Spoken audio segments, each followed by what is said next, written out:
Grand Littoral TV, bonjour à toutes et à tous. Bienvenue dans cette nouvelle édition du journal de la rédaction en ce vendredi 4 mai. L'essentiel de l'info près de chez vous en images en 8 minutes. Avec d'abord et avant toute chose vos prévisions météo. De bonnes nouvelles pour la fin de semaine dans la région. Le soleil se confirme pour les 4 ou 5 prochains jours. Dès aujourd'hui, on bénéficiera donc d'une belle journée sur tout le littoral Côte d'Opale, jusque dans le Domarois et dans la Flandre, du ciel bleu pour tout le monde. Les températures continuent de remonter doucement et si l'on dépassera assez facilement les 20 degrés demain et dimanche dans les Hauts-de-France, on se contentera aujourd'hui de 14 à 15 degrés à Dunkerque et Boulogne. Les prévisions complètes de la chaîne météo après ce journal. Dans cette édition, tout d'abord l'actualité, c'est la grève qui se poursuit à la SNCF, de nouveau ce vendredi. Seuls 15% des TER et intercités et un TGV sur 3 devraient circuler. 180 quarts de substitution sont prévus dans la région, mais pour les usagers, la galère continue et les récentes annonces de Guillaume Pépi, le président de la SNCF, n'ont pas apaisé leurs revendications. Mercredi soir, les associations régionales ont reçu à Lille la visite du président de la FNOT, la Fédération nationale des associations d'usagers de transport. Ensemble, ils ont établi un plan d'action pour s'opposer aux propositions d'indemnisation de la SNCF, insuffisantes à leurs yeux au vu des perturbations enregistrées sur le réseau depuis plus d'un mois. Ce collectif a lancé une pétition sur Internet et a déjà récolté près de 70 000 signatures. Mais l'objectif surtout, c'est de mobiliser désormais tous les usagers. Explication avec Arnaud Vanel, président de l'association Train Life, au micro de Xavier Silly. On a donc demandé un rendez-vous avec le Premier ministre qui va avoir lieu bientôt, prochainement, et un rendez-vous aussi avec l'ensemble des institutionnels pour parler de cette question.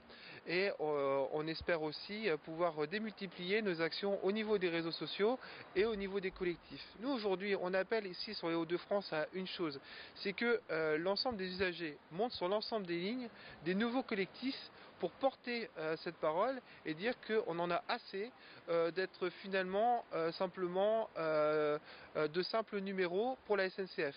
On a tous subi pendant ces grèves de fortes perturbations, des fortes conséquences sur notre famille, sur notre travail, et ça nécessite aujourd'hui au moins un remboursement pour ces perturbations. Autre information dans l'actualité régionale, et c'est un sujet qui intéresse beaucoup de Français, la limitation de vitesse à 80 km par heure sur le réseau secondaire à compter du 1er juillet. Emmanuel Barbe, le délégué interministériel à la sécurité routière, était hier dans la région pour présenter au service de l'État les 18 mesures de gouvernement pour faire baisser le nombre de morts sur les routes, et notamment cette mesure aujourd'hui très impopulaire. Selon un sondage Harris Interactive pour 40 millions d'automobilistes, 83% des Français estiment qu'il ne s'agit que d'une mesure pour renflouer les caisses de l'État, d'où cette intervention dans le département du Nord, particulièrement touché par les accidents et un nombre de morts plus élevé que la moyenne nationale. Explication avec Xavier Silly. On a reproché à cette mesure de porter atteinte à la ruralité, ce dont nous nous défendons de la façon la plus vigoureuse.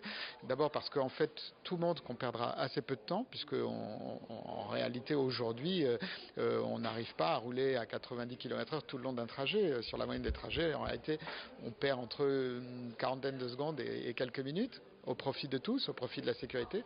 Et puis la deuxième chose surtout, c'est de souligner à quel point c'est plutôt dans les zones rurales qu'on meurt beaucoup. Et que donc lutter contre la mortalité dans les zones rurales en diminuant la vitesse, ce qui marche de façon très scientifique, c'est une mesure qui ne peut pas être interprétée comme étant anti-rurale. En sport, le programme du week-end en football, d'abord en Ligue 2, la 37e et avant-dernière journée ce soir à 20h45, le RC Lens joue à Tours et Valenciennes reçoit Reims, deux rencontres sans pression pour les clubs régionaux en Ligue 2. En National en revanche, Boulogne et Dunkerque ont un dernier effort à faire pour assurer leur maintien. Ce soir à 20h l'avant-dernière journée, l'USBCO accueille Marseille Consola et l'USLD reçoit Cholet.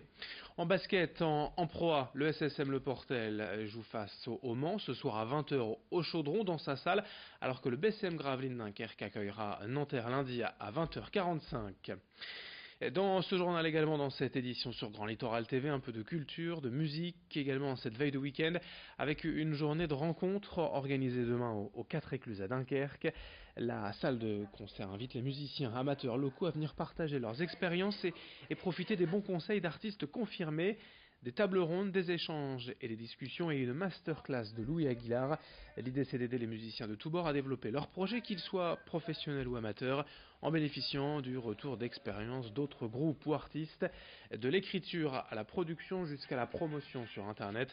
Tous les sujets pourront être abordés. Explication avec un responsable des 4 écluses à Dunkerque au micro de notre journaliste. Donc cette semaine, on a 3 groupes en résidence. Ce sont les 3 groupes qui sont accompagnés par le collectif cette année, à savoir Sharp Noise qui a été proposé par le Poulpaphone, Dear Liars proposé par Rock en Stock et les rappeurs en carton proposés par les 4 écluses. Donc ils sont en résidence pendant 3 jours. Ils ont commencé hier avec du coaching vocal et une réunion sur la structuration de leur projet. Et aujourd'hui, ils sont en coaching scénique, en séance photo et en enregistrement. Donc voilà, chacun tourne sur tous les ateliers. Et demain, ce sera plus autour des lumières sur scène, voilà, avec un coaching autour des lumières.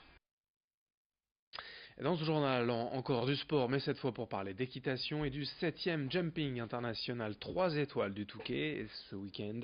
Près de 600 cavaliers de 21 nationalités sont attendus, des professionnels et des amateurs pour près de 160 000 € de dotation. Il s'agit surtout pour les pros d'une parfaite préparation au concours 5 étoiles de la Baule dans 2 semaines. 20 000 spectateurs en tout cas sont attendus jusqu'à dimanche pour suivre les différentes épreuves.